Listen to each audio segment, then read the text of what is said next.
Pemirsa, peringatan Hari Ibu 2024 menjadi refleksi mendalam tentang kebangkitan perempuan Bali, terutama dalam memperjuangkan peran strategis mereka di dunia politik.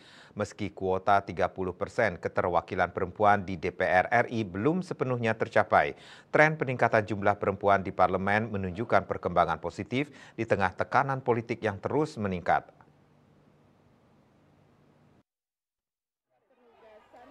Hal ini disampaikan pengurus DPP PDI Perjuangan Bidang Perempuan dan Anak I Gusti Ayu Bintang Darmawati Minggu 22 Desember di Wantilan TPB Margarana Tabanan.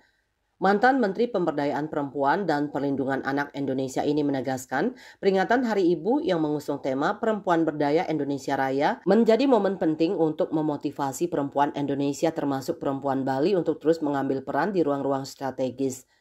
Momentum Hari Ibu ditambahkannya juga menyalakan semangat baru. Perempuan harus menjadi penggerak perubahan dan mengambil peran dalam membangun bangsa. Ia mengakui tantangan besar dihadapi perempuan, khususnya stigma yang menganggap dunia politik sebagai ranah keras yang didominasi laki-laki. Sebagai peringatan Hari Ibu tahun ini, berbagai kegiatan digelar di seluruh Indonesia, termasuk di Margarana Tabanan. Salah satu agenda utama adalah Anjang Sana dengan veteran perempuan pejuang kemerdekaan. Kegiatan ini sebagai bentuk penghormatan sekaligus apresiasi terhadap peran mereka dalam memperjuangkan kemerdekaan bangsa. Bali Post melaporkan.